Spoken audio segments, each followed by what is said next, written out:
Welcome to Interior Analysis. I'm Evan Westman, I'm Jelani Kelly. I'm David Jones.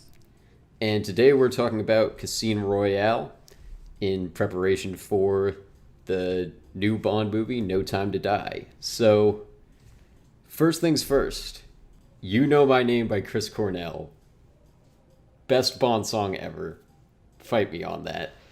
Well, don't fight me on that, actually, because it just is. I I don't know. I just really wanted to get that out of the way first because, like, even aside from just how amazing that opening credit sequence is, that's just literally one of my favorite songs ever. You guys don't have to say anything about that. You can if you want, but I just wanted to shout out the late and excellent Chris Cornell. So, The Amazing Spider-Man 2 theme. I mean, that's pretty good. I thought we were sticking no, to Bond like that's themes. Oh, out of the Bond themes, I have no idea. no. I was just saying it's one of my favorite songs ever. Like, best Bond theme is hands down, but like it's just one of My favorite like, Bond straight theme is favorite either songs. Goldfinger or Skyfall, but I might be leaning towards Goldfinger because it has like the classic Bond brass, which I'm just like, I love that when the horns hit. Yeah, I think I'm not really familiar with the earlier Bond themes, except a couple of the more famous ones. But I think I gotta say, like, as I was thinking back on the ones for the Craig Bonds, I think they get progressively worse, which, isn't to say that some of them are bad, because, like, Skyfall actually made me enjoy an Adele song, which has never happened otherwise. So, pause as all of the Adele fans come after me. Yeah, like, as pretty trash of a movie as Quantum of Solace is, the theme for that is pretty good with Alicia Keys. I don't hate the Billie Eilish one that is going to be in No Time to Die, but I think it's definitely my least favorite of the Craig themes. My least favorite is was it Spectre with the Sam Smith's writings on the wall? Yeah. I didn't like that one. I could give or take that. The thing about it is, like, they always mix the Bond theme in a really cool way. And then they kind of, like, at least in Casino Royale, and I think they do it a little bit with Skyfall, they kind of, like, put the specific Bond theme for that movie into the score a little bit. Like, you can hear some of the, like, melodies from You Know My Name come into the score of this movie at a few points.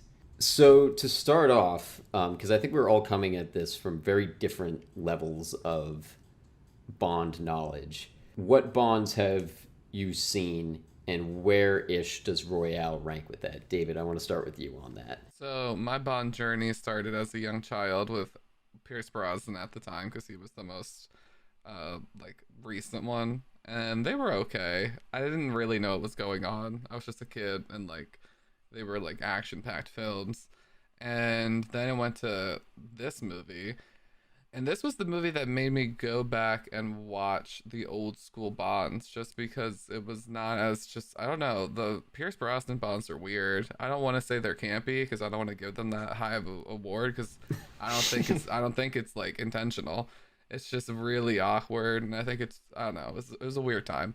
So this was the first time where I saw Bonds, and I was like, okay, this is a character I'm very interested in. So this ranks very high for me. This is probably, if not one of my favorite Bond, it's definitely one of my favorite Bond movies, but if it's not like the first one, it's definitely top three with Goldfinger, and then Live to Die Another Day, I think was the Pierce Brosnan one I used to always watch as a kid. So like that just has like a special emotional place where if I watch it I'm like nostalgia. But yeah, those are the top three. Okay. And Jelani, what have you seen? Half of Goldfinger. And that's it. That's the one with Odd Job, right? Yeah. Goldfinger? Yep. That half of that. Which half? The ending half. I saw Odd Job's hat get stuck and in between like bars or something. That's like the main thing I remember. Didn't he get electrocuted or something? I don't remember. Yeah. But and then this. I've never been one to follow James Bond. It's not that I didn't care or not that I wasn't into it. It's just I never had a reason.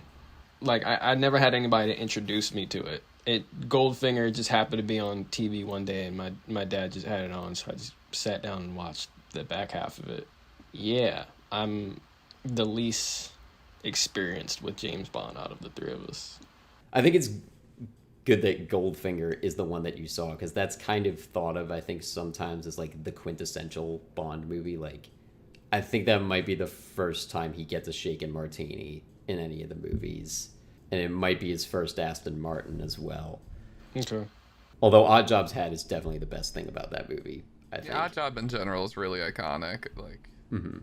I think he's the best character from the franchise. Is that why he was in their only game? No, see, that's the thing.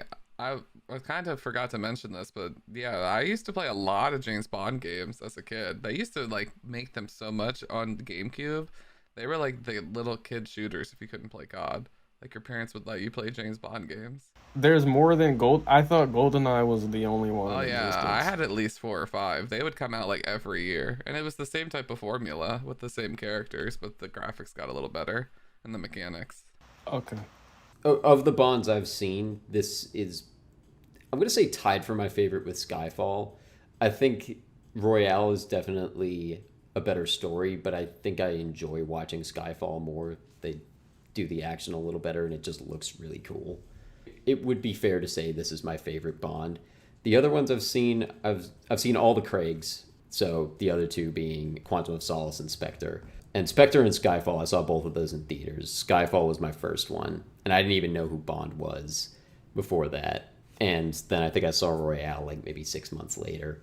Other ones I've seen: From Russia with Love, Goldfinger, The Spy Who Loved Me, and Goldeneye. And then this past week, I don't know if I want to count these, but I watched like half of Dr. No and half of License to Kill with Timothy Dalton. But I was not paying like super close attention. I just kind of like had it on in the background as I was working on like graphics for the video. So I don't know if I can really say that I watched those. I'll just give my quick like first experience watching it, and then we'll go through. David, I want to hear yours, and then Jelani, since this was your first time, we'll hear your initial reactions. So there's not really a whole lot to my first experience. I think it was 14. And like I said, I'd seen Skyfall in theaters before then, but I knew basically nothing else about it. And I definitely enjoyed it, but like, I don't think it would have ranked super high. I definitely liked it more as I saw it like another 2 or 3 times like throughout high school. It was only my second Bond movie though, I guess is the most notable thing about it. So David, what was like your first experience with it? Yeah, I had a similar thing where I had watched the Brosnan ones as they were on TV, and I think maybe we had 1 or 2 DVDs of them, so I just like went through them a lot. But when Casino Royale came out, my dad got the movie when it came on DVD and was like, all right, family, it's Friday night, we're gonna watch this movie. And I was like, okay, I don't really know what this is. And he was like, it's James Bond. And I was like, okay. So I was very taken aback to see that it wasn't Pierce Brosnan the first time, because I wasn't aware that they did the switcheroo with the Bonds. I was like, this is wild, but I enjoyed it. I was like, okay, this is different.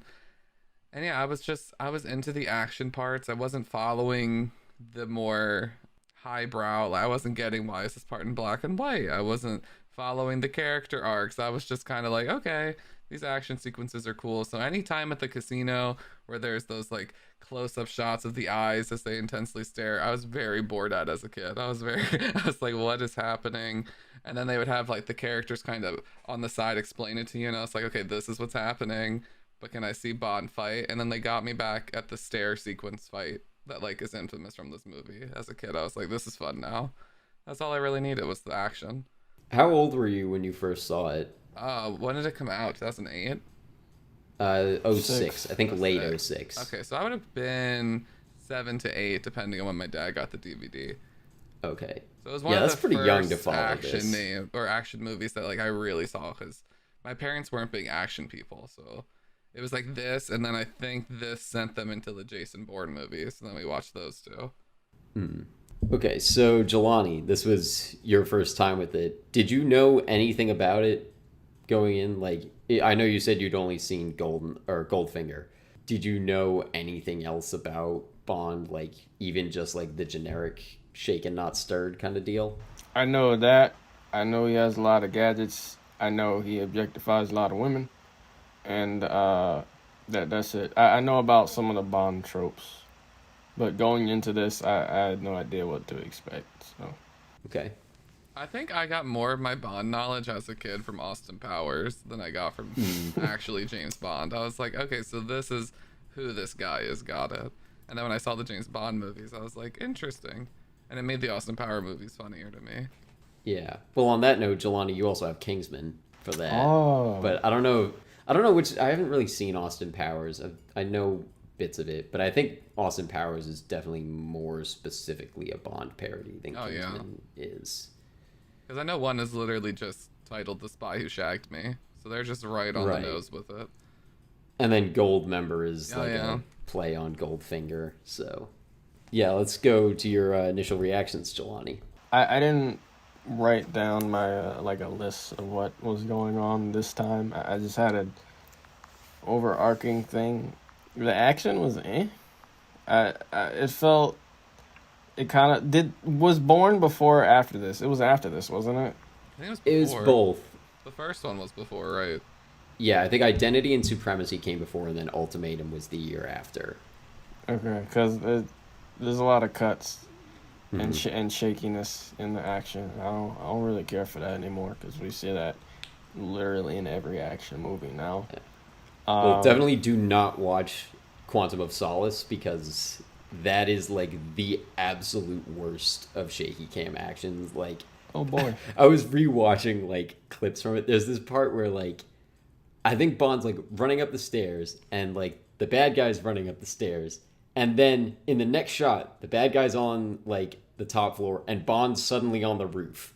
And you never he like teleports from it's literally like that's the cut. He's like on the stairs on the roof. It's insane. Like No. Quantum of Solace is so nuts with how it does action. Sorry. It's not even no, you're good. It's not even like how I'm not able to follow everything that's happening on screen. It's just also I don't know where the hell everybody is. Like especially with that last action, the climax with the water coming in and people hiding behind pillars and you're cutting to each individual person. I'm like, I don't even know this guy's name. Why are we focusing on him? And I didn't know where anybody was, and then all of a sudden they're all dead and she's drowning. I'm like, okay, cool. Don't know how we got here, but there were at least 300 cuts in between. So yeah, the action was after just all the action things for me. The poker game was as well. I feel like I would appreciate it 1,000 times more if I understood how the hell to play poker. I don't. I've never played poker before. I don't know the rules. I don't know any of the terminology. I don't know what the hell they were saying. So I guess it was supposed to be intense, and I was just looking at all their faces. I was like, oh, he's about to do something important, isn't he? Yeah, that's crazy. So I feel like I'd appreciate more if I understood what was happening for both the action and poker. But all that being said, I do like Bond as a character, this Bond specifically, because I'm not really familiar with the other ones. And watching Evan's video essay, probably coming out soon, made me appreciate this character way more. So yeah, and plus I like seeing, like, I've recently started to like seeing normal humans doing like inhuman things. Like there's nothing special about them story wise, but they're just doing stuff that normal people shouldn't be able to do. Like there was one specific scene where I was like, oh, his arm probably should have broken or something. Like I think it was when he was chasing the terrorist dude at the airport and he like jumped on and almost fell off of the truck but held on to the rail, and it looked like his arm should have snapped off or something. I was like, okay, really? And then he just climbed back up. Cool. It was awesome to see still. James Bond in this, I like seeing humans do crazy stuff. Drake from Uncharted, which is a game, is really it's insane. Joel and Ellie from The Last of Us, another game. They're just survivors in a zombie apocalypse, but they're surviving. But not Batman. Still, I don't like Batman. I don't like Batman. We know. But that's it's pretty good. I appreciated the. I wonder where the next ones will go. I don't know if they're on the docket or anything, but I'm curious to know where his character goes from here. Not really the story or the action. So I can spoil that a little bit for you, mostly because I really don't want you to waste your time watching Quantum of Solace. it's not a very enjoyable movie on any account. It's interesting in that like the entire thing is just like, you know, that so the guy that Bond shoots at the end, he like shoots him in the leg. Mr. White? Yeah, he's like a major character in Quantum of Solace. So like the entire movie is just him like tracking down Vesper's like the people who were kind of behind Vesper's death, like the whole organization. And then they like try to tie that back in Spectre. They like bring back Mr. White and try to tie all that in and be like, haha, James, look at this, me Christoph Waltz was doing this all along. So like, That's who that was? Wait. no, Was he no, in this? Christoph Waltz isn't in this movie. He's the villain in Spectre. But they try to like it's weird because they have like Quantum of Solace is a very direct sequel to Casino Royale. But then Skyfall kind of it doesn't act like the other two don't exist, but it really has no connection with them aside from, you know, Daniel Craig is Bond, Judi Dench is M. I don't there might be like one tiny character that they bring back. What's the order of the release of the Daniel Craig ones? It goes Royale, Quantum of Solace, Skyfall, Spectre, Okay. No Time to Die. And Okay. it looks like No Time to Die is going like it looks like it's definitely going to be a sequel, like a pretty direct sequel to Spectre, which itself is a fairly direct sequel to Skyfall, I'm going to say. I haven't seen Spectre since the theater. David, feel free to chime in and correct me if you've seen it more. I've seen it once in the theater, and I was like, what the hell is happening? Yeah. Spectre is wild. We'll get into it a little bit, but my main worry with No Time to Die is that they're bringing back Christoph Waltz and Leah Seydoux, however you say her name. I kind of want them to act like Spectre just didn't happen. I feel like the more they try to make it a sequel to that, the worse it could potentially be. But I'm still hopeful. So, you know, I think they could pull it off. But I kind of think they should distance themselves from that. To try to answer your question, Jelani, like, there's kind of continuity between them. But I guess you kind of have to have seen Skyfall to see Spectre. And Skyfall I really do recommend. Like, that's a pretty solid movie. I think you'll enjoy the action in it It a is little really better good. too. They do a little better job. And like I think Daniel Craig gives his best Bond performance in that one. It also maybe has the best villain out of all of them. It has the best Bardem's pretty dope. cinematography. by Oh far. yeah, for sure.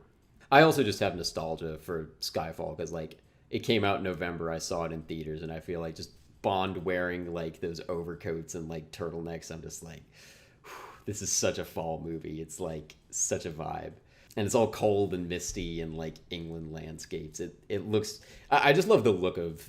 I hope it has as good of like a story as Casino Royale, but I really want it to look as much like Skyfall as possible. Casino Royale looks very pretty. It just is kind of less polished. Mm-hmm. Yeah. Did you have other initial reactions? Nah, that was So, first topic is Bond's arc. I want to have you guys start off with this because I covered like most of my thoughts on this in the video, which if I have everything together will come out the same day as this podcast. Was there anything, I know you guys just watched the video recently and it's not the final version. Was there anything you wanted to build on about like his ego or trust arcs or like any notable scenes you want to call out from either one? not for me. No, you covered it really well for me. The only thing that like I didn't notice the arcs when I watched it when I was younger, and I hadn't rewatched it until we had read the book for that class, and I watched it again. Yeah. And I was like, okay, this is a lot of what I did not. Because I remember watching it as a kid, and the whole opening sequence where he kills the guy in his office, I was like, this is cool, but what is happening? Like, why did this just happen? Yeah. And then I understood, revisiting it later this year or earlier this year after we had read the book. I was like, oh, okay. And it was interesting to see the character of Bond, because I feel like he's almost like surpassed even being a character. Like he's just like an archetypical character now. Like he's above and beyond. It's like Batman or the Joker. Like they're just so almost like mythological at this point. Mm-hmm. Mm-hmm. This is definitely, I would say, my Bond, though. Like, and, you know, I'm saying that not knowing who's going to play him next. I could see, like, another actor coming in and, like, doing the character just as well, if not better. But for the moment, like, nobody else really competes. I wouldn't mind if somebody else says like, oh no, mine is Sean Connery. I don't really buy Roger Moore. I feel like he should be Bond's accountant, not actually Bond. But like, yeah, Daniel Craig is my Bond for sure. I would pick him as mine too. Like, I mean, as much as I enjoyed watching the older Bonds, this is the Bond I watched as a kid. It's the one I went to the theaters with to see as a teenager. It just, I mean, he has two really good movies. I remember seeing Skyfall and as a teen and being like, God damn, this was it. We got very lucky with this because there has been some real stinkers. Yeah, I mean, we did get Quantum of Solace, but I didn't see that until like a year ago. That's fine. So... Compared to some of like the real weird like 70s era Bond where you're just like, what is happening at this point? I don't even know their names. Yeah. They would get like one or two movies and just go on to the next one.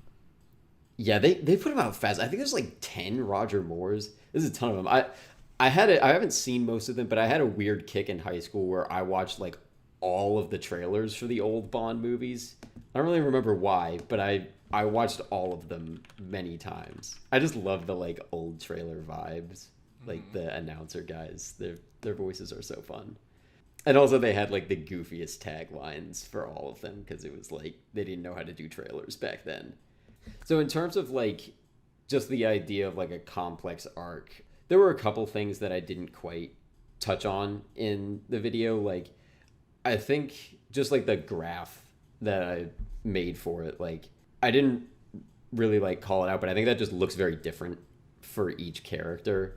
Like I'm sure there's other examples, but the one I was thinking of was Good Will Hunting, where I think he's another character who has like those like two graph arcs, if we want to like go based on that, where like the entire time he's dealing with the arc of like what he's going to do with his future and his talents, because like that comes in pretty early. But then it doesn't, his other arc of like dealing with his trauma doesn't really start until Robin Williams comes in. Mm-hmm. So like I think he could have a kind of similar looking arc. But I think his like career choice arc, if we want to call it that does like span the entire movie. So I think it looks different for everyone. Sometimes I think that like second graph can also be a minor character instead of like a second arc for a major person. Or like I rewatched Fellowship of the Ring recently, which is a very long movie, but I think you could argue that maybe has like three characters with arcs. Like I think you could say Frodo and Aragorn definitely do, and maybe Gandalf has one too. That has like so many characters in it, but like that's a long enough movie. It kind of did three arcs, I think. I was just kind of thinking about like how does that look in different movies. I think 3 arcs is a lot for a 2-hour movie. I'm sure it's been done. I'm sure it's possible depending on how you do it. I don't think I would try it myself. I like that this does the like, you know, comparing it to like how I talked about it in the Shrek video. Shrek is a very short movie, and I think it does its job very well. But to do just 1 arc in a 2-hour movie and get a little bit bland. And did you guys have anything else you wanted to touch on with it? Because if not, I was going to transition us into the next topic a little. Who else has the arc in it though? In what? In Casino Royale. No, I'm not saying anyone does. I'm saying like sometimes that, like in Okay. a different movie, that second arc I just might wanted to make sure I not didn't miss necessarily. something. I was like, there's another? I was like, I felt everyone else was kind of like basic. I certainly don't think anyone else goes through an arc in this. But I think maybe if we're sticking with Bond, Skyfall, I think M maybe has an arc in that, and Bond does as well. Yeah, I would say so too. Is there an arc for Mads Mikkelsen's character, his eyeball? Because what the hell is that bleeding eye thing? It freaks me out, and they never explain it.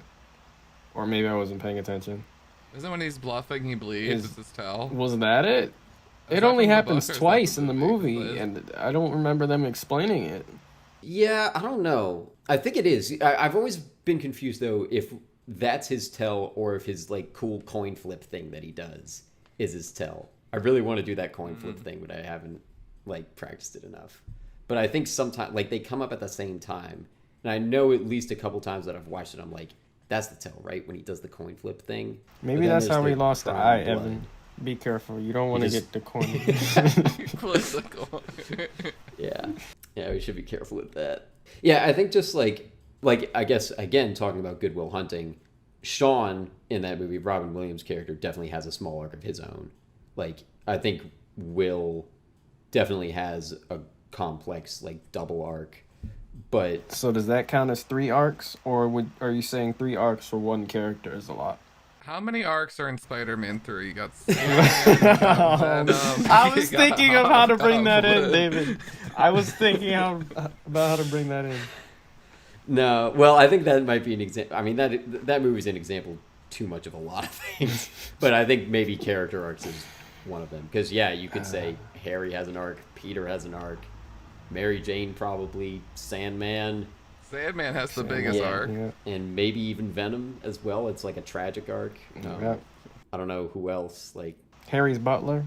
Harry's He has an butler, arc. Hot Legs from the restaurant. Yeah. She has an arc.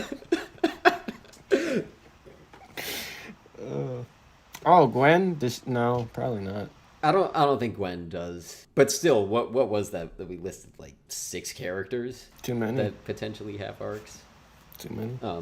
And granted, that's like part of a trilogy, so that's a little bit different. Because I think when you're doing it in a series, you can fit a couple more in there, and like, just like I guess taking like Avengers for example, like part of why Endgame I think was so satisfying for people is because it felt like it was completing arcs for a few characters. It's not as if during Endgame the characters each had to go through a complete arc in that movie. They just had like maybe 2 beats to finish an arc that was set up in another thing. Mm-hmm. So that maybe is like a different model for that. And speaking of the MCU, because this was a thing I was going to talk about with it, is Iron Man 1. When we did our 3-act structure episode, our guest David Greenberg on that one mentioned that movie as like Iron Man in the first movie kind of finishes changing pretty much after he gets back from the desert. Mm-hmm. And then the rest of the movie, like, there's still another hour to go, and he just, like, you know, does his stuff with his suit and, like, tinkers around and then blows up the, what's his face, Jeff Bridges. So, like, as, like, decent as that movie is, I think it is worse because there's nothing really happening character-wise for the second hour of that movie. Like, it's less enjoyable to watch because he's just kind of like he's just flat for that, and there's nobody else changing either. Mm-hmm. Like, I wouldn't say there's any like second arc character in that movie, so it doesn't like necessarily have to span the whole runtime. Like, you can make a fine movie not doing that, but I think Casino Royale and movies like it are kind of a testament to why like having something character-wise happening the entire time is usually stronger. And I think, I mean, not to call out the MCU too much, but I think they are very guilty of this. Like, I think that's part of why their individual, like, solo movies are less enjoyable to watch, is because, like, whoever they're focusing on, they just kind of stop changing after like halfway through, or maybe 3/4, depending on who you're talking about. I feel like I hear people talk a lot about like third act fatigue in Marvel movies, where they're like, all right, now they're just going to blow each other up. Mm-hmm. Because there's like, that's all there is left to do. There's nothing, like, it's not keeping you on the hook with like some character change or some thematic thing most of the time. Couple exceptions. I don't know if you guys wanted to expand on that at all. No, I'm just trying to think of the individual movies, and I think you're right. Like the solo origin ones specifically, Captain Marvel, Captain America, even Black Widow more recently. Like, I don't remember her changing at all in that. I think her sister did. Those are just Marvel movies, but those tend to just be the average ones. Right. Like, I think Black Panther is maybe the only solo movie where he actually is changing the entire time. Mm-hmm. It still kind of gets a little bit of that Act 3 fatigue, but, like, there still is, like, he still does, like, at the end change his, like, the policy of Wakanda. So there's still, like... There's impact, and... Yeah. Yeah, there's still an arc happening, even, like, during and after the, like, final battle. Civil War maybe is an example of that, but that's not really a solo movie. Yeah, that's the thing. I was thinking of Guardians too, but that's ensemble, so they have so much to work with. Mm-hmm.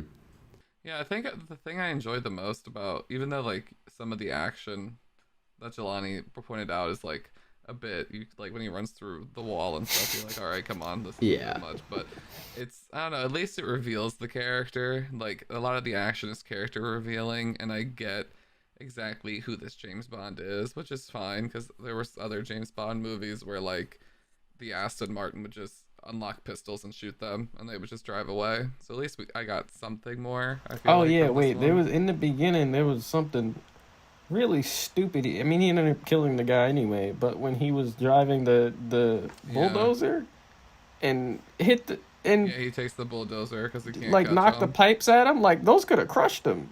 Aren't you supposed to be catching him alive? Yeah. And then he kills him anyway. So I guess maybe that was never the plan.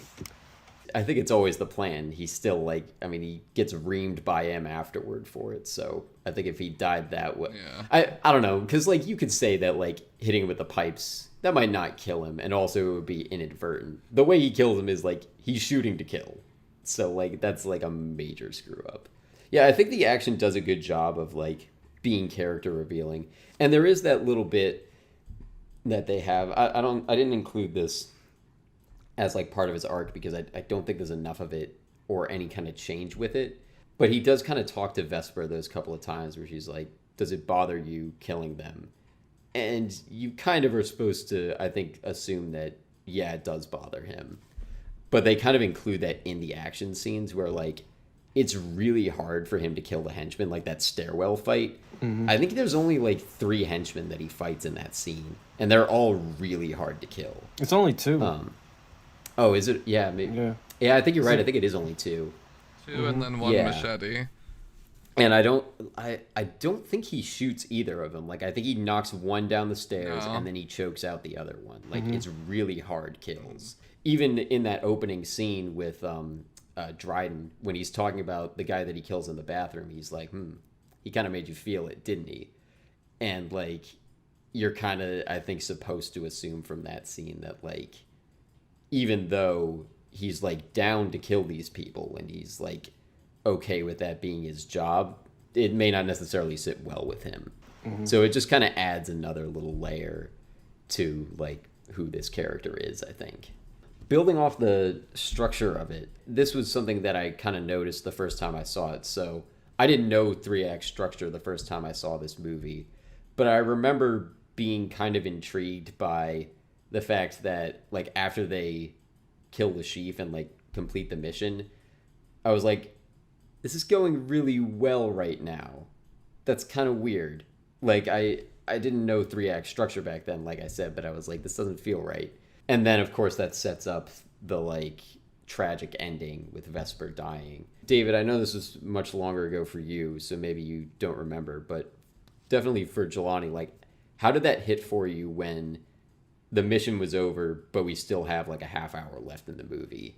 It didn't take me out of it. I just remember as a kid being like, because again, I didn't know what was happening. I didn't understand that I was following character. None of the subtleties were there. I was just a very overt, stupid Bond movies. So when I got this Bond movie and they beat the bad guy, I was kind of like, why are we still watching this? Like, wasn't that the whole thing? And then when the whole betray happened, I had honestly no idea as a kid that he was getting betrayed. I was like, why is he following her from such afar? Why is she looking? Why can't they just talk? And it's like the quick cuts, and then she's in the elevator drowning, and I'm like, what? Why? What is happening? And then it was over, and I was like, this is wild. So I don't know. I appreciate it from like a writing point of view. I'm like, oh, okay, and I see its function. But as a viewer, at least as a kid, I was like, I don't understand why I'm following this, because I didn't get that they were setting up this character moment throughout the whole movie for Bond. So I was just kind of like, well, the plot's over, right? So why isn't the movie over? For me, I was sus of her the minute they started flirting. I knew either she was gonna die or that she was evil. Maybe she was the one behind the whole shadow organization. Or both. It was both. It was Well, both. she's not like a mastermind behind the Shadow Organization. Well, yeah, You but she was still get into that attached to later. them. Right. I just by evil I meant she was gonna betray the protagonist, the good Right. guy. By the time they were on the beach and it was 2 hours in and there was still 20 minutes left, I was like, she's probably gonna die. I don't remember seeing Ava Green in any of the trailers that I've seen. So yeah, R.I.P. And then that happened. Yeah. I wasn't really shocked at all. I knew there was going to be another climax after, like, if there was still time left. I guess I kind of cheated in that manner then, because I didn't see it in the theater, so I couldn't check the little thing at the bottom. Yeah. I wasn't really caught off guard. But you can still kind of tell, I think, like, I didn't see this in theaters either, of course. But I think even if you did, like, the way that they play it out, like, beating the sheaf doesn't feel quite final enough, I think. And then they kind of, like, all the stuff, like, with Bond and Vesper, like, there's a way you could do that, and I'm not really sure how, but, like, you could kind of give a more final kind of subtext to those scenes that could maybe trick you a little harder into thinking, oh, it's going to end here. And I think there is kind of a subtext of, like, if you've seen other Bond movies, a lot of them just end with they beat the bad guy. They have, like, a 1970s PG version of them making out. The explosions behind them. The explosion behind them, yeah, cuts of black, whatever. That's how a lot of Bond movies end, like the older ones. Like, I kind of was noticing they almost had, like, two hypothetical movies they could have made with this that basically track exactly with, like, the two arcs that I laid out in the video. Like, you could have done start off where the movie starts off and then just go until they beat Le Chiffre, end it right there, and Vesper's still alive. They're making out, happy ever after-ish. Like, that would be a pretty typical Bond movie. Or they could have done what the book basically does, which is start it right when the poker game starts, go to the end, and have Vesper die. David, you've read the book as well, so I don't know if you remember it a little differently. But I think that's basically how the book goes. It's just like it starts almost exactly when the poker game does. I think any time before that is like Bond just like arrives there. Yeah, it's just him getting the assignment at M16. Yeah, and then it ends with like pretty much everything is just about the same. Like they have the whole torture scene. I just think we lack the hospital scenes. I think that's the only scene in the book that we don't fully get when the one guy visits him and they express to Bond like these emotions you're feeling aren't valid. Like it's best for you to not be with humans. Be the instrument we want you to be. Right. I'm not remembering that scene from the book great, but I know the one you're talking about. It's just been a while. The book is interesting in comparison to the movie because I wouldn't say he necessarily has like the same kind of arc that he does in the movie, but like all the same sort of beats are there for the most part, because like I agree with that, because I think there's still the deal with like Vesper, like when they get captured she bargains with Le Chiffre and his men, or like whoever saves them. In the book it's somebody different. I think the big organization, I think it's called SMERSH, is like the acronym. SMERSH comes and kills them, and they say you're only alive because someone high up is like keeping you alive, Mr. Bond, and that's supposed to be Vesper. Yeah, and then they like I think that was one of the things with Spectre and kind of Quantum of Solace where they kind of tried to retrofit that in, where it was like, yeah, those guys who kill Le Chiffre in Royale are actually part of this bigger thing, but they kind of don't really like within the actual movie they don't really acknowledge that. They even have the car crash. They even have the car crash. No, it's very faithful. Mm-hmm. Right, but that entire like first 50 minutes of the movie is not in the book whatsoever. I think it's like a good 50 minutes. I like the whole movie. I like that they did the kind of 2-movie thing, or they kind of gave themselves like a movie and a half. But I don't think that's something that a lot of other stories can afford to do. But I think it was the right choice for this. Anything else on the structure from either of you? Not so much the structure as much as I was confused by the black and white scenes. I've always been confused by the black and white choice. I don't understand it. I don't know what they're trying to say. I don't know if you guys understood it, why those scenes in the beginning are in black and white and then it just switches, why they Wizard of Oz it. Oh, was the beginning the only black and white scene? Yeah, Yeah, there's the scene in the bathroom, and then the scene where he's in the guy's office. that they intercut between. Yeah, and then it goes into full blood color as Chris Cornell serenades us into the rest of the movie. Some of the Bonds were in black and white. That's why they did it. I I don't think any of them. Yeah, I don't think they were. Never mind. It's a cool choice. Like I don't mind it. It's like kind of pretentious and artsy, but I'm also here for it. Like it looks really Yeah, cool. is it supposed to say this is like before, and that's why it's black and white, and everything in color is present? Yeah, 'Cause it's maybe. him getting his kills. Yeah, he's getting his 00 status because he's not 007 technically until he kills Dryden. So Oh.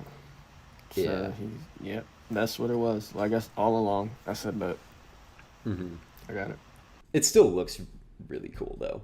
Oh yeah. Definitely more so the scene in the office though. Like I don't think visually like the one in the bathroom looks as good, but like somehow like Daniel Craig's face with the harsh lighting looks just awesome It in that reminds scene. me of one of those detective movies. Yeah, yeah. yeah. Yeah, he could be a good noir detective. Like Yes. he's got a good face I and a see good that. vibe for that. I mean, he's a I think detective yeah, in because he Knives got Out. Knives Out, Yeah. right? Yeah, like he got to parody it a little. He's definitely not doing a noir kind of character in that though. Detective, yes. Noir. Yeah. I mean, I'm not super familiar with the genre, but I don't think they have that drawl usually. That would be so good. Yeah. I The mean, you got Dan- Nicolas Cage as Spider-Man noir, so yeah. why not? I mean, Nicolas Cage just is a noir detective all the time anyway, so. When he's not getting attacked by honeybees. Yeah. Oh, God, that. Why don't we go into Vesper? What kind of name is Vesper? I mean, that's from the books, and, not to call out any other Bond girls, but at least it's an actual name. Is it? Well, when you compare it to some of the other Bond girl names, Like the one from Goldfinger? the one from Goldfinger that I'm not even going to say, but go look it up. And Vesper is her name from the book. Is it a weird choice? Yes, but I don't know what else they could have done about that. I'm certainly not the only one to have said this. Like, she is definitely one of the major things that sets this movie apart. For one thing, like, a lot of times Bond girls are not really characters. They're just kind of there to be pretty, and that's about it. But she's definitely, like, of the ones I've seen, definitely the most complex minor character of any kind in a Bond movie. Maybe second to...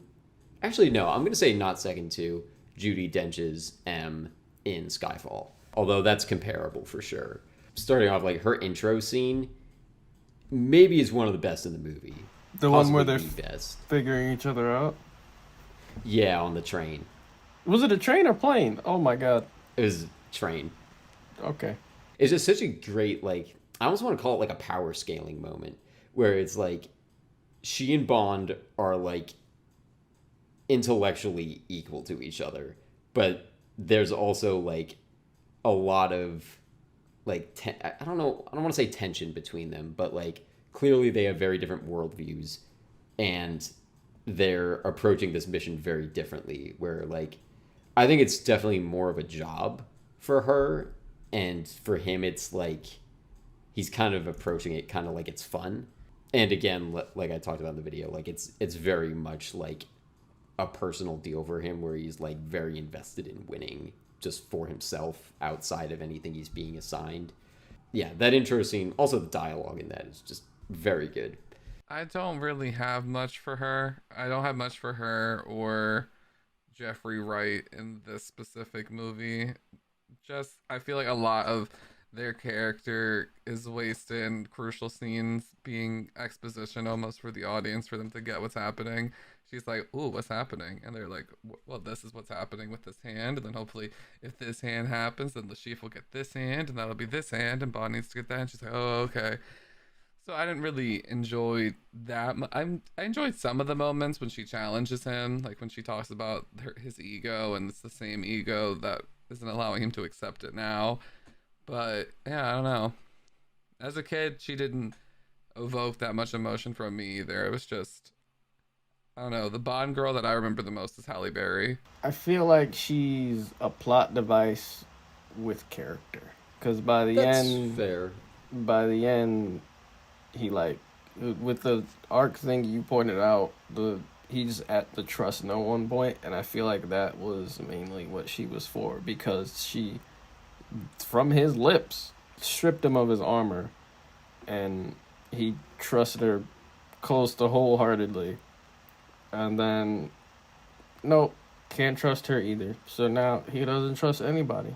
I think in the book, his misogyny is a lot more apparent. Very and, much so, if I remember the book correctly.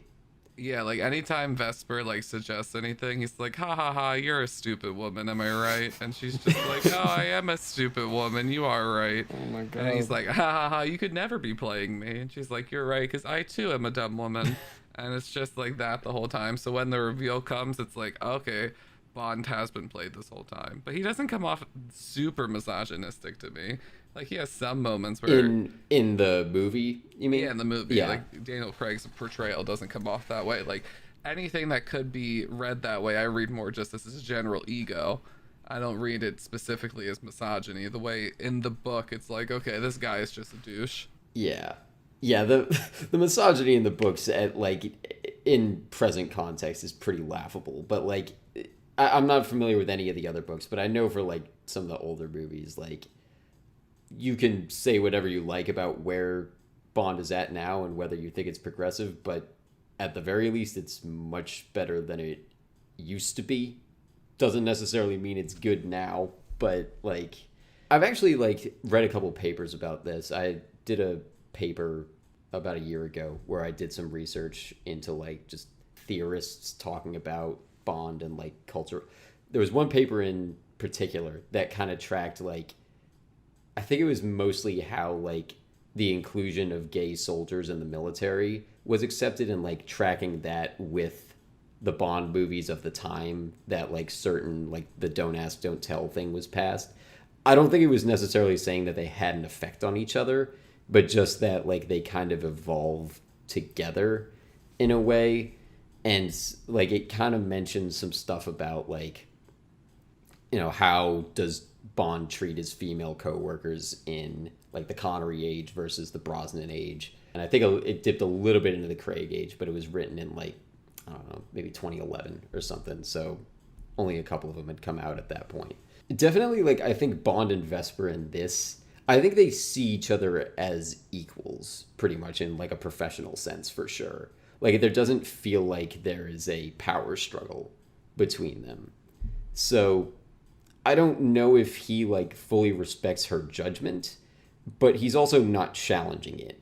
Like when she says no, he takes that like when he's asking like, all right, I'm gonna need the 5 million, and she shoots him down. He doesn't argue with that beyond just like, no, give me the money. Once it's a definitive no, he's like, all right, plan B, go kill the chief. Not like go over her head with superiors or anything like that. I don't know if like that was something that was ever considered in other drafts or anything, but like I like the dynamic between them for most of it. Full disclosure, I thought she died in the hallway. I thought she was gonna like find out she was shot, or the stairwell when the gun went off, and she was just sitting there, and there were tears in her eyes. I was like, "Are you bleeding? You got a bullet in you right now." Turns out she didn't, and then drowned later. But I don't know why I said that. As he's killing that last henchman, I think the gun does go off. So I think there is like a moment where you're kind of supposed to maybe think that does happen. Mm-hmm. Maybe I'm not remembering it right. Yeah. I was wondering, do you guys see the significance of her drowning specifically? Because they don't, in the book at least, we never see her death. It's just a letter. So the people who made this film had full creative freedom to choose how they were going to kill her. So I don't know, like, why to go for drowning was like, did that have any impact to you guys? Where you're like, ah, yes, of course. I would say no. I think it looks really cool. Like I love that scene where she's in the elevator and he's like pulling her out. I don't know if they do slow-mo or if it's just like her hair waving in like the water, but that's definitely one of my favorite moments. What pulls her to the back end of the elevator? Because she looks shocked, I like think it's something the grabbed her. suction. Oh, okay. Yeah. When the elevator goes underwater, the air escaping. Yeah. Or she's also just like swallowing too much water in that.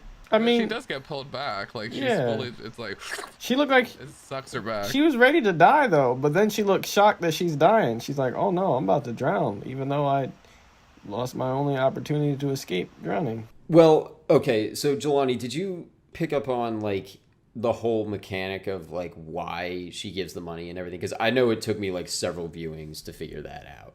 So I want to like clarify that before we move forward. Not entirely. It was, I think, doesn't M kind of explain it at the end, saying it was just for his life or something?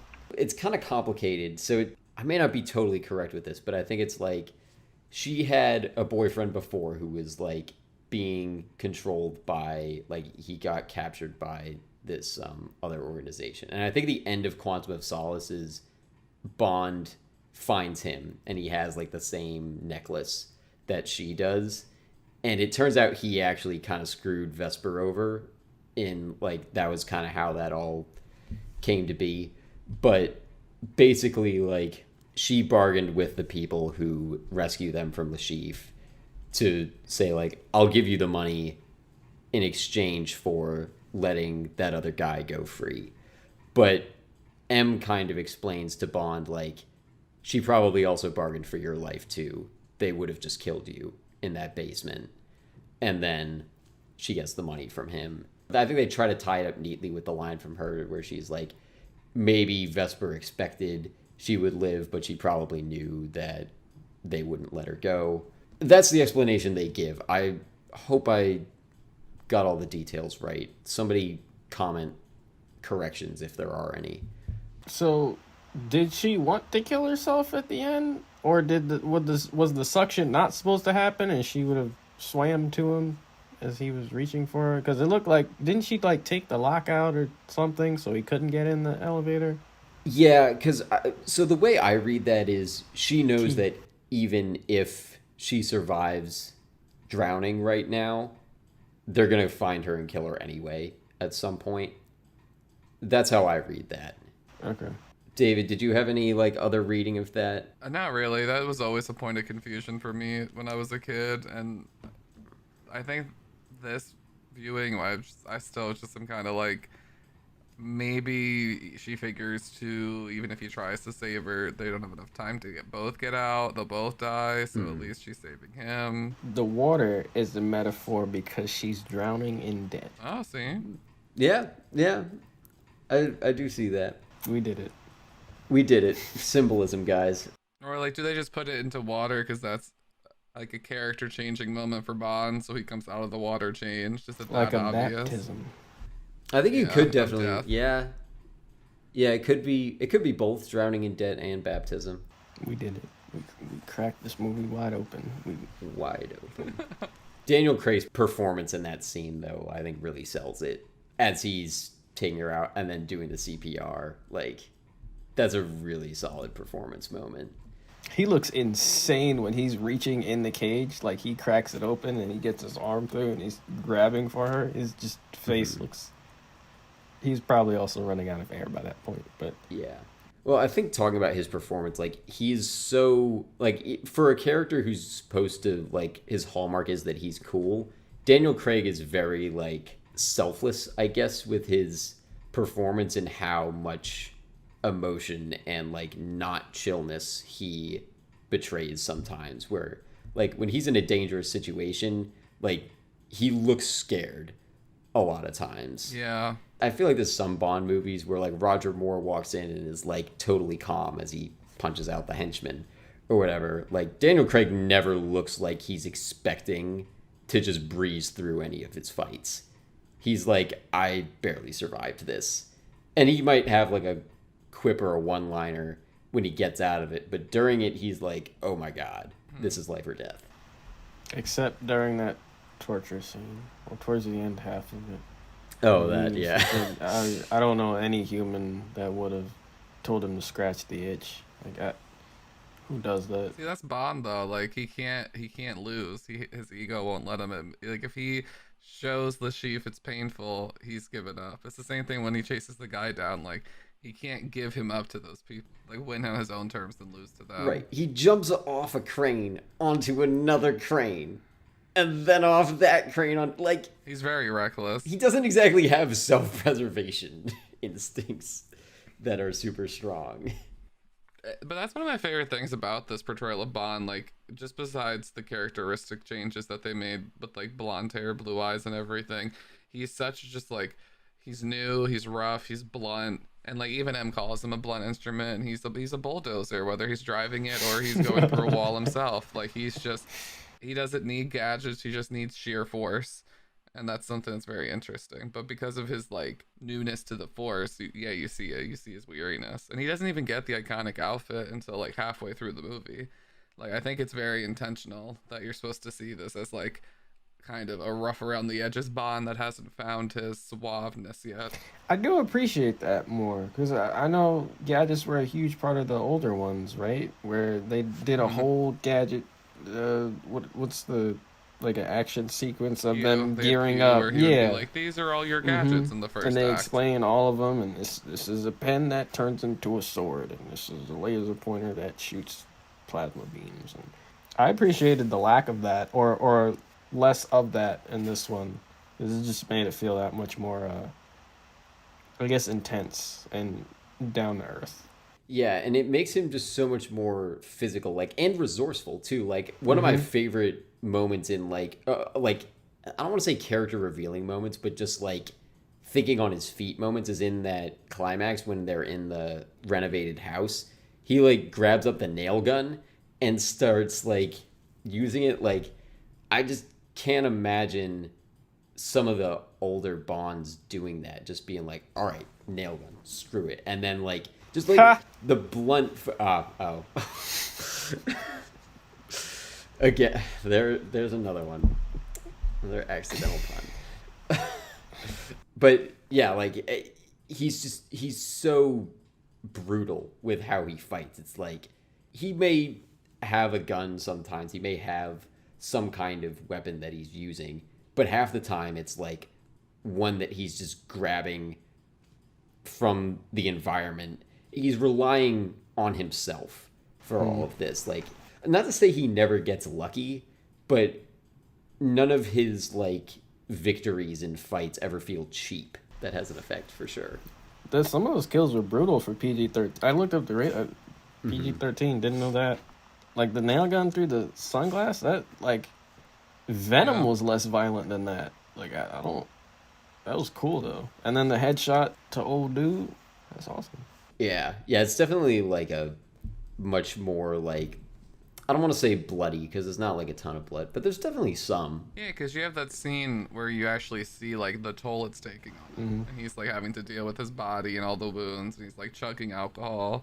Yeah, like doing stitches on himself. The other ones, like Roger Moore would have jumped out of a helicopter after he killed the pilot and crashing into an atomic field, parachuted, and then landed and been like with the perfect quaff. Yeah. And smiled. I just have such a hard time taking Roger Moore seriously. They were very conscious of that in redoing this. They were like, this is going to be a much more like grounded kind of Bond. He might still do ridiculous things like that crane jump. I don't know, man. That's a 1 in a million jump. And like the other guy in that scene too, just like a little fun fact, he's like one of the founders of parkour. Apparently the guy who plays like the terrorist that he's chasing. Oh. Like he's like an actual parkour artist apparently. And you know, I think Daniel Craig does some of his own stunts, but like we can't necessarily assume that even as a character Bond is like on the level of a parkour artist. And I don't think they try to sell that in the scene. No. They show him being super resourceful to counteract it. I always get so stressed when they're up on that crane, like that high in the air. So just like finishing up with Vesper, I do really like the relationship that they create between the two of them. And also like just if you kind of take a step back from it and like look at Vesper's like point of view through the story, like I kind of like that for most of the movie she's kind of neutral on like not trying to screw Bond over like she does at the end. Like that doesn't happen until after they get captured. Like, she's not looking to take the money or anything until then. So she's like just there in a professional capacity. But they have those couple of scenes where I don't think she's ever really romantically interested in him, but they still create like kind of a care between them. My favorite scene with it is the shower scene, where like they've just had this really intense life or death experience, and it's probably her first time in a situation like that, or at least she's less used to it than him. And like classic Bond definitely would have gone in there with very different intentions, just to say the least. And Daniel Craig suck her fingers though. I found that a little strange. I get it because there was blood on her fingers. That's what she saw, but like, yeah, I could do without. I also read the scene in the reverse. I thought because of the twist we get at the end, it's like maybe she's so desensitized because she's so in the organization that she's concerned for him. She's like, oh my god, is he getting traumatized? Let me check on him. Suck on my fingers, BB. It'll be okay. That's how I read it. That's how I've always read it. Was like she's like mother birding him right now because he's so traumatized. I think you could make an argument. I prefer to read it just as like he is really just being selfless in that scene and just being like, I get it. That was really intense. Like, you're gonna be all right, and just is like there for emotional support. Maybe that's a generous reading of it, but that's how I like to read it. And I think it, like, regardless of how you look at like their relationship post getting captured and like her getting the money from him, I think that sells their relationship before that, where like even if Vesper might not have like given him a second thought after that mission, were it not for them getting captured, there's still some kind of like care between them. And then in the restaurant after he wins the poker game, she does have those couple lines to him where she is like, again, this is just my reading, but I read it as like genuine concern, where she's like, you know, just because you've done this your whole life, that doesn't mean you have to keep doing it. She truly cares about this is going to like maybe kill you physically or just like crush your soul someday. If we read her intentions throughout the movie as like she doesn't care about like getting the money from him until after that scene, that's really just her like being concerned for him. And I like to read it that way, even if it's not necessarily factually correct. I think they had a sincere connection. And I think that's one of the downfalls for Vesper, because I think she's probably a little more experienced than Bond, just with a few more missions because he is so new. And I think, like you said, I think she started to see that sincerity in him and didn't want him to fall to this world that she knew a little too well. Mm-hmm. Like, I don't think she's ever in love with him, but I think there's also, like, I didn't really realize until this time, I don't think she ever counted on him falling in love with her. No, that's really heavily pushed in the book, because there's like a whole sequence towards where they go on vacation. Oh, yeah. And he's super in love, and it's like starts out great, and then she starts to distance herself, and he doesn't understand what the problem is, and he starts to go crazy. Mm-hmm. And then she's like, I'm sorry, it'll all be better, and that's the night she kills herself. Yeah, and they kind of skip over all that in the movie. I think it's better that they skip it, but yeah, that is, I'm remembering that from the book now. I think she's a very well-designed character, because like she does have, even if like she doesn't exactly have a goal going into the mission, there are motivations for her throughout that are kind of in conflict with Bond, but also not in a way where she's like a double agent for most of it. Long and short of it, very well-designed character, I think. So, David, you wanted to bring up Judi Dench's M. Yeah, I don't know. She's the first M that stuck with me. I remember watching the other Pierce Brosnan ones most distinctly, and then a few of the Connerys, and M's introduced in GoldenEye, but M is really her character to me is solidified in the Craig series, and it's I don't know, it's a very interesting power dynamic to have the kind of poster child for misogyny getting yelled at and taken down by this really powerful woman, and I've really always found that to be interesting, especially just because, like you said, this movie kind of does its due diligence in trying to subtly subvert some of Bond's worser qualities. Mm-hmm.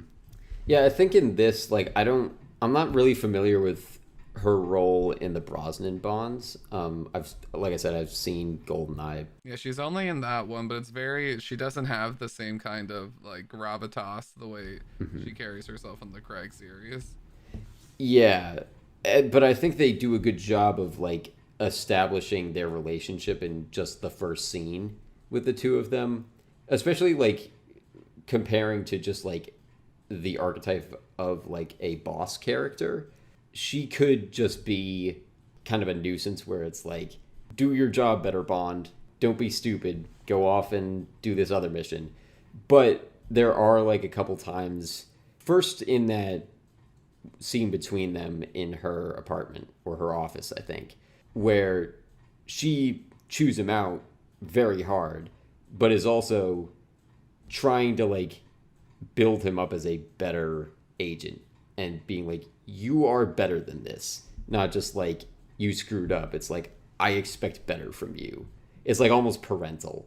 And then at the end, there's that moment where she's like, all right, well, we need you back on the force, but, you know, if you do need time, like, take the time. I know this is like rough for you. And he kind of like brushes that off. But I like that beat from her.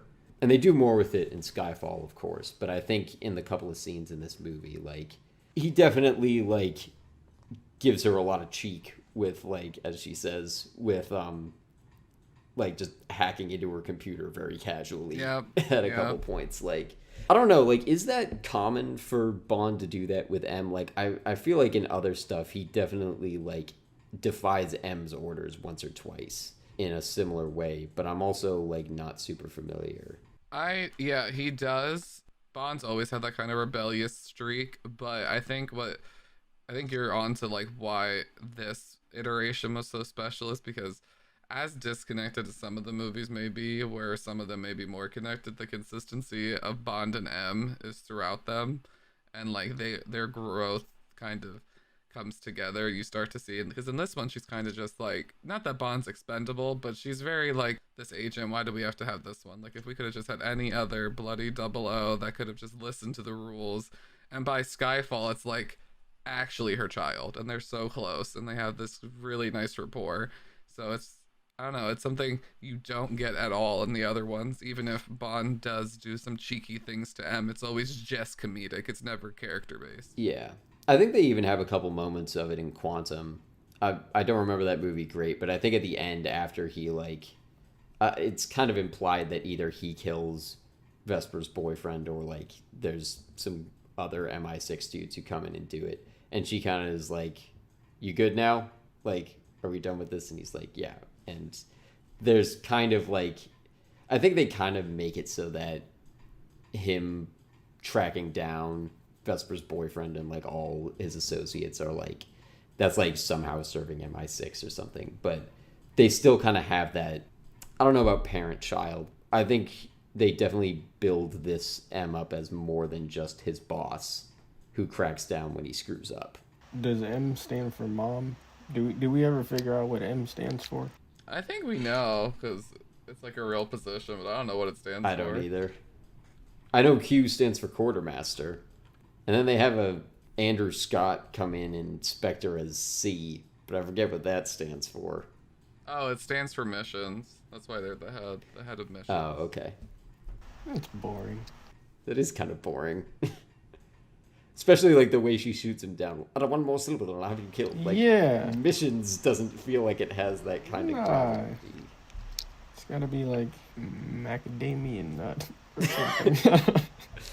I like there's in Skyfall there's this minor character who is not at all connected with MI6 or anything, who calls her Emma because he just thinks that's what M is Oh, yeah. short Okay. for Emma.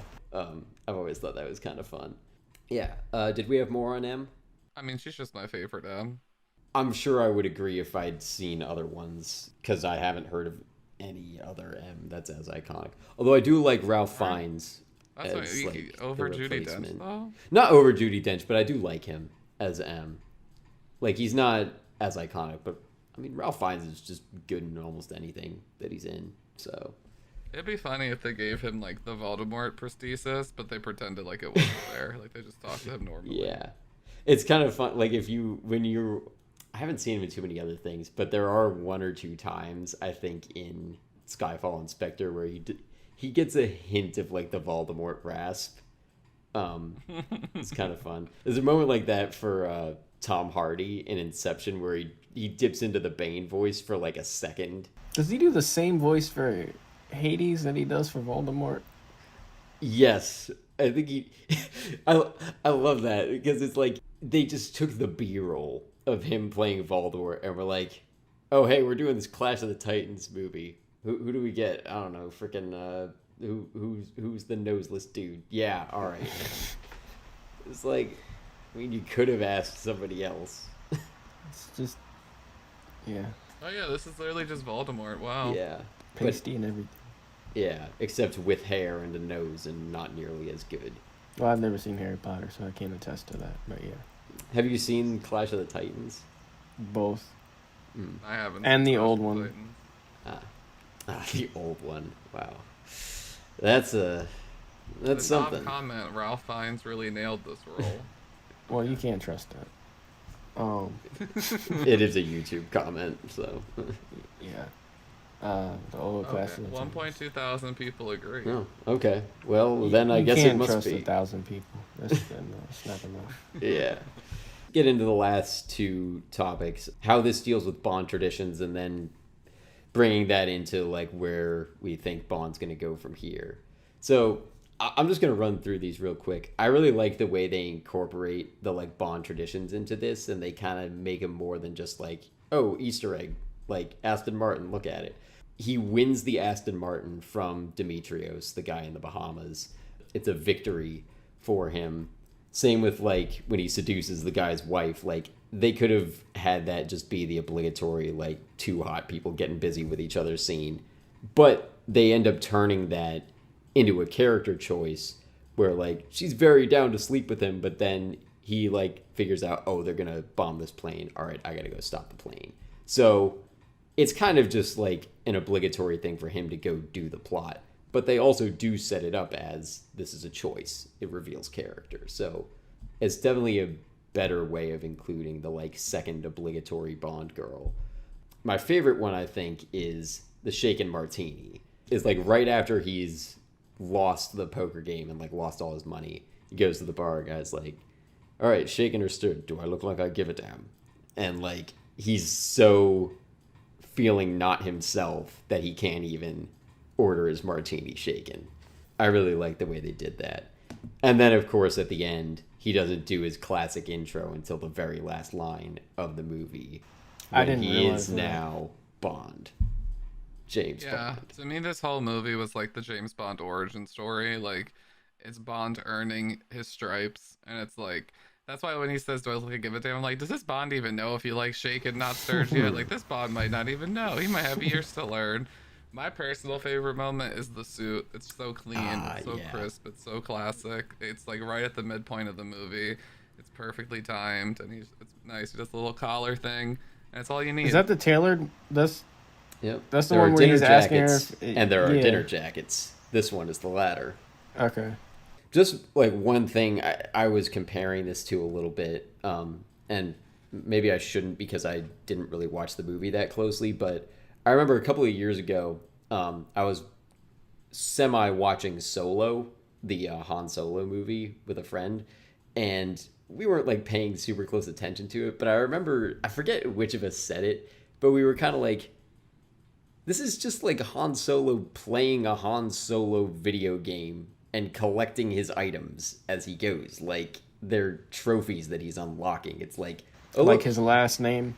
yeah, his last name. Like, he unlocks his solo last name. He unlocks his blaster. Now he gets the Millennium Falcon. Now he finds Chewie. He gets Chewbacca. Yeah, Maybe it would have been better in the Scott Pilgrim style then. Maybe it would have. Yeah. I mean, I don't think Star Wars fans would have been very down with that. But like just comparing like that as an origin story where it's like, here's these iconic things for a character. That's a way where it just felt like, oh, look, Easter egg, his blaster that you know that he has. Here's the Millennium Falcon. You like that, guys, jacket. right? Yeah, his jacket or whatever else. Lando's cape closet, I think, is like one of them. And, you know, I didn't watch that movie very closely, but I know it has a very mixed reception. I forgot it existed until you just brought it up again. Like, I forgot it was a Star Wars movie. Yeah, I think it's definitely one of the least talked about of, like, the main theatrical releases. I've never seen it. But just in terms of, like, starting up a character, I think this is just a much better way of doing it, where it's not just like, hey guys, check it out, Aston Martin. Remember the Aston Martin from the other thing? It's like, no, the Aston Martin is like, I just beat this guy. Now the Aston Martin is an ego boost. Like, it's tying into this character thing. I feel like a lot of rebooted series do that, don't they? Mm-hmm. Like, hey guys, remember this? This was in the original. Oh, look at this over there. That was in the original as well. That's crazy, isn't it? Yeah. What Yeah, other like Jurassic World when they see the original Jurassic Park Range Mm-hmm. Rover. I feel I can't think Nostalgia of sells. Nostalgia's powerful, but it's impressive when you can tie it into a script and make it motivated organically by the character and not have to be forced in. I'm trying to think of other series that do that besides, like David mentioned, Jurassic one? World.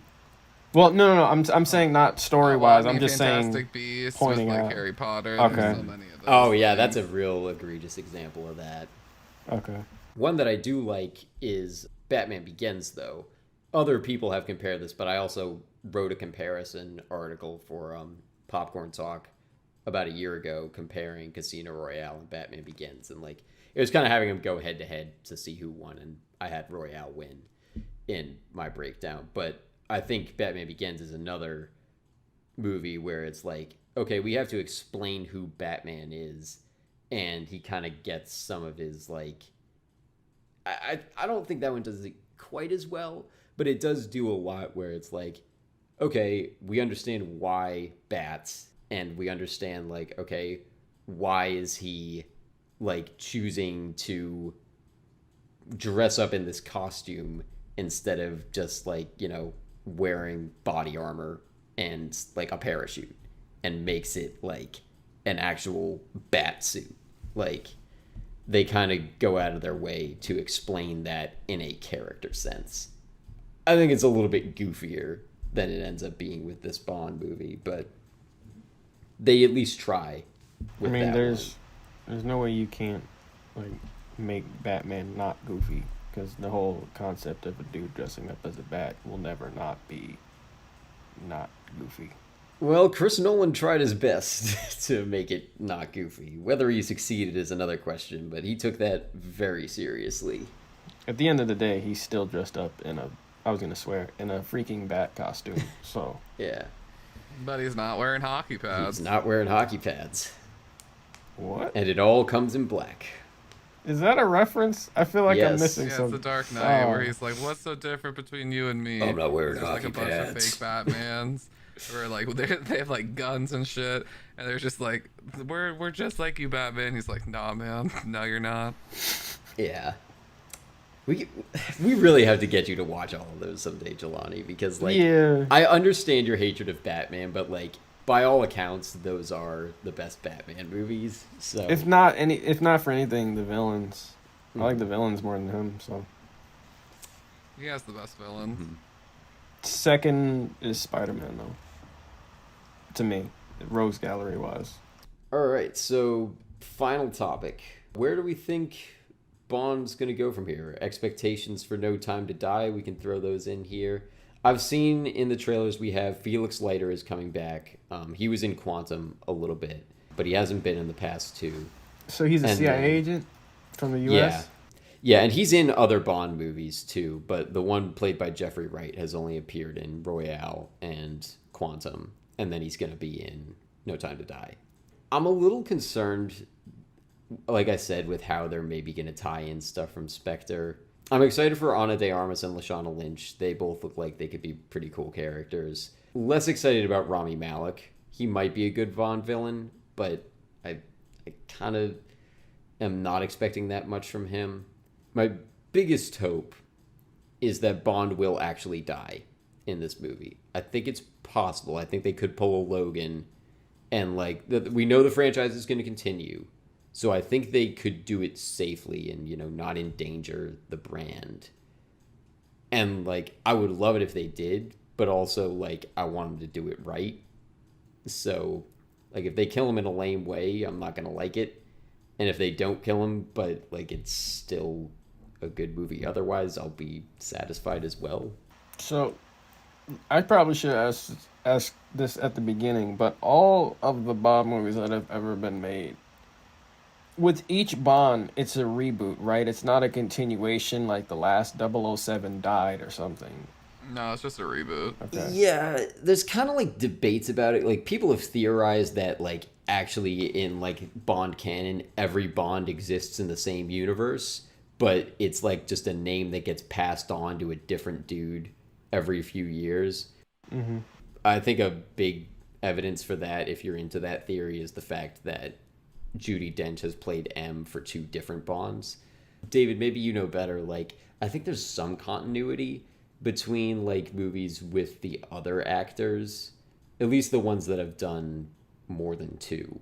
I've only known an inner series continuity. Like, I don't know if there's any continuity between Bond universes. I've always seen them as like, all right, this is the Sean Connery verse. Yeah. Okay. But a lot of times, like, I think there's kind of no acknowledgement of the previous movies existing, or if it is, it's like a blink and you'll miss it line, maybe. They definitely have tried to connect them a lot more with the Daniel Craig 5. But again, there's like, Skyfall really has no connection to Quantum or Casino Royale, at least not within itself. They kind of tie it back a little in Spectre. I don't really buy that connection between those 3 movies individually. So if he were to die at the end of this one, and you said they were going to continue, it wouldn't be a reboot on the next one. No, I think it would still be a reboot. It kind of depends on where they go with it. They kind of can do whatever they want. They could act like the old ones exist. They could shout out Daniel Craig somehow, I guess. But there's certainly no obligation for them to act like it's the same universe. It's just like the character in a modern setting. That seems to be the way they always do it. Okay. I just think it'd be cool for him to die. And I think they've taken a route with this character where they might be willing to do that. But he doesn't have time for it. Nope. Apparently not. I'm sorry. No, you're certainly not the first. As soon as the runtime was announced, it's like 2 hours and 45 minutes. Everyone's like, "Oh, that's a hell of a lot of time to get." Hey, man, like, I saw that like all over Twitter the day that it was announced. Oh my god. Yeah, David, do you have any expectations for No Time to Die? I don't know how much you're anticipating it, but The only thing that that is really, and I'm anticipating, is the fact that Phoebe Waller-Bridge will be part of the screenplay. She has proven time and time again that she's one of the best in the business. Killing Eve and Fleabag is flawless. So, if anyone's able to bring a fresh breath of fresh air to this franchise, especially because there's been rummaging that they might go with a female Bond, which I'm all for, just because I want to shake up the system that much, because I don't think the world's ready to see That'd be dope. a female badass be that open with her sexuality. But if we got it, that would be really cool. I think there's been speculation that Lashana Lynch's character might become the new Bond. Know me? That would be amazing. Yeah, I'd be here for it as well. I think that does require a major restructuring of who the character is. And like I've seen some headlines about it. Like Daniel Craig has commented on it. I haven't read it, but I've seen the headline is like he has said something to the effect of, like, asking for a female Bond is asking the wrong question. We need, like, a character that good for a female action hero, like, that iconic. I haven't read the whole thing, so I'm not gonna, like, go into, like, whether I agree with that, because I don't know the whole context. But if they decide to take that route, I'm here for it, as long as they, like, do it right and establish her well as a character. My thing is, like, regardless of where they take this series from here, I am very here for making a more progressive Bond that is, like, something other than the straight white cis male character that he's always been. Because, like, that's very much like the origins. Like, Ian Fleming was into actual eugenics. Like, the series started in about, I don't want to say the least progressive place that it could have, but if you're not familiar with eugenics, let's say that Ian Fleming didn't fully disagree with Hitler, is kind of the gist of it. So it would be a major tone shift from, like, where the series started. And I'm here for that, but I really want them to do it well. Like, if they're just doing, like, diversity for the sake of it, that's, I'm okay with that. I just want them to do it responsibly and not, like, screw it up. Is it James Bond that it's said that his race is never never described in the books? Is he described as a white male in the books? I'm not sure if he's described specifically being white, but you know he has brown hair, you know he has brown eyes, he has a scar. But you don't know. Okay. I'm not sure if they ever say he's white, or if that's just a given because it's MI6 in the 50s during Cold War era, so who there isn't white. I think it would be a stretch to, like, I think if you wanted to, like, read him as a different race, I have no idea what's there textually. I'm going to assume that Ian Fleming intended him to be white. I think that's a pretty fair assumption to make, especially because every actor who has played him is white. So, regardless of how you read the canon, I think historically he has been. That doesn't mean that he always has to be. There have been a lot of rumors about Idris Elba's name comes up all the time. Personally, if we had a black Bond, or just the next Bond in general, I don't think this is going to happen. I would love if Michael B. Jordan played Bond. I think he would be right at home in that role and would, like... Have they ever had someone from America play Bond? I don't think so. I'm pretty sure all of them have been British, but I feel like they could certainly consider it at this point. I kind of hope that they don't put that restriction on themselves, because there's only so many British actors, and, like, even if you go beyond America, like, how about an Australian actor to play Bond? There's a lot of good Australian actors you could have. Hugh Jackman.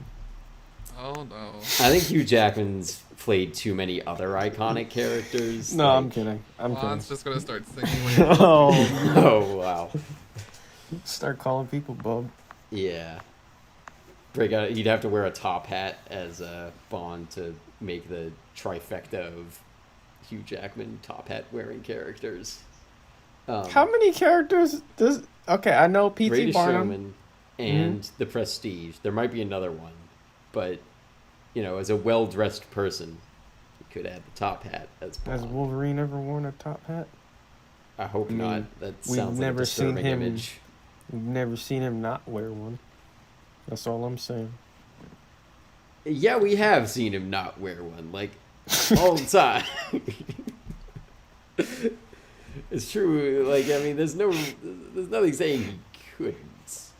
But... Oh my God, he's worn it. There's literally articles written about Hugh Jackman's top hat. Greatest Showman, Les Mis, on a Halloween family outing, when he was hosting the Oscars, The Prestige, The Boy from Oz. This guy has a problem. He looks good in a top hat, though. Like, he pulls it off, which not everyone can. Hey, Willy Wonka. Abe Lincoln. No one can top Abe Lincoln. That's the most iconic top hat we're ever going to get. Yeah, probably. What about Mr. Monopoly, David? Mr. Monopoly. That's pretty comparable. I mean, like... Because you never see Mr. Monopoly without it. You do see Abe Lincoln without the top hat That's sometimes. That's true. And Abe Lincoln's not in my house, Mr. Monopoly. Yeah. Who would you guys want to see as the next Bond, potentially? I just want to see somebody different. It'd be really cool to see what they change if it wasn't a white guy. That's it. Somebody that's not a straight white dude. Yeah. At that point, yeah, I'll take anything. But it would be really cool if it just wasn't a guy. I think that would shake up Bond to its core because it has that misogynistic core that you referenced. It's just like that character was born from that, so for it to be represented in such a different light would be really cool to see. Can you imagine the weird nicknames for like the dudes? Like, well, not nicknames, the weird sexual names for the dudes that they give them. Like, for The example, Bond boys. There's a lot of ways you could go with that. I mean, it's not as if like weird sexual guy nicknames don't already exist in other places. Like, I'm not gonna name any here to keep this podcast clean, but you know, one of them should be named Goldmember. I'm just saying. yeah. Well, I mean, at that point, like they're kind of calling themselves out a little too much. But if they really want to be self-aware, then yeah.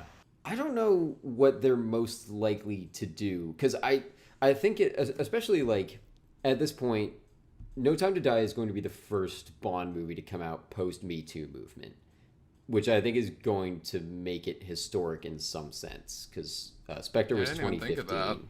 So like that's going to be something that I think they're definitely going to take into account. It might mark a turning point for the series if it continues, which I'm sure it will. I don't know which like what form of like diversity, quote unquote, is the most likely for them to do. One that I would just like to see, I think it would be the most like smooth evolution of the character from like where he is now is I think there's like a 20% chance we could get a bisexual Bond in the next actor. There's a blink and you'll miss it line in Skyfall that implies that maybe Daniel Craig's Bond is bi, but it's very subtextual and I don't think it counts. I would like to see an openly bisexual Bond. I think openly gay is too much to ask for from the franchise. Well, not too much to ask for. I don't think they're going to do it, is the thing. So I'm not expecting them to. But, like, I don't think it would be too big of a stretch to have, like, Bond guys mixed in with Bond girls in the next iteration. I'm not sure what that will look like. I don't know if it's the most likely, but it's the one that I would be most interested to see because I think it fundamentally changes the character in a way where, like, changing his race would certainly be, like, a change for the character, but I think him being straight has been more influential on like how the character is remembered than him being white is. I could hear arguments otherwise because, you know, with Ian Fleming's eugenics, certainly like his whiteness is a major part of who he's been historically. I'm here for any kind of change they make as long as they do it responsibly and not just in like a performative sense of like, hey guys, look, we did the diversity thing, so give us money. Any other thoughts on like where the series is going or actors to cast? As much as I would like to see all of these things, we probably never will. It'll probably just be another straight white dude, so that sucks. I think there's an unfortunate likelihood for that too. I'm gonna fight you on never. I think this next one, I'll be happily surprised if they go there on the next one. Although I think we are at a moment in terms of like discussions around fictional characters and like revamping them. I think it's a moment where we could have that. Bond fans, I think, aren't always the greatest with changing too much about the character. Like, I think when Daniel Craig was cast, people got pissed that he was blonde. Like, that's one of the tiniest changes you could make, and people went nuts about it.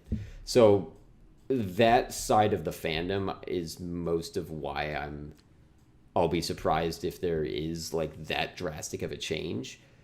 But at the same time, I think it will happen someday.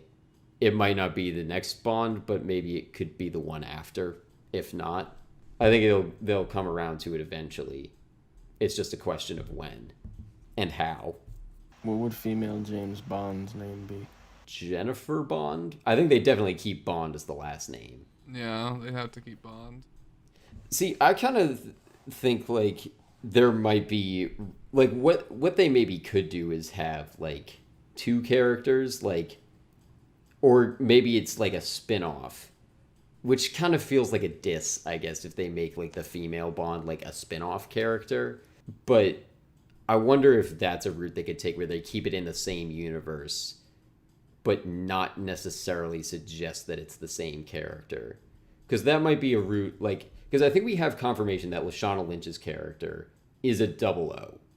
Obviously, she won't be 007 because Craig is that, so maybe she's 008 or whatever. Because they've had that for other ones, like Sean Bean's character in GoldenEye Did he die? was 006. Yeah, he died. died. He Okay, does of die course in he that. did. It's not one of the better Sean Bean deaths, in my opinion, but he's 006 in that movie. And I think there's reference made to 008 in other ones. So, like, I don't know. Maybe that's a route they could take. We'll see. I think that conversation will be happening in the wake of No Time to Die and whatever kind of, like, conversations are happening about the next actor, next version. I think it's going to be an ongoing conversation. So, our next episode is going to be Invincible, the Amazon Prime show, not the Mark Wahlberg football movie. But yeah, we're doing the superhero show on Amazon Prime that was tailor-made for Jelani, at least from what I've seen of it. Yeah, check out our YouTube channel. Obviously, as we talked about, we just dropped a video on Casino Royale today, so if you haven't watched that, go ahead and do that. You can leave constructive criticism, and as of today, we passed 100 subscribers, today being the day we're recording. So welcome to all you new subscribers. Let us know what you want us to talk about. We have our Patreon, $1 a month, with bonus episodes on Kingsman, the Raimi Spider-Mans, and a 5-minute blurb on Space Jam 2. We've got merchandise on Zazzle. Our logo is by Kelsey Hendry. You can follow the show on Twitter at INTAnalysis18. I am on Twitter at Davos Watson. And where are both of you? Twitter, based_Phoenix. Instagram, based Phoenix. Twitch, JBased Phoenix. And then YouTube, where I've just been posting skits more than anything recently. It's just based Phoenix as well. And Instagram for me is David's Insta account. All right, cool. So until next time, we'll see you guys later, and thank you for listening. And if you are of age, make sure you get your martinis shaken and not stirred. Yes, definitely. Or don't drink at all. Or don't drink. You don't have to drink.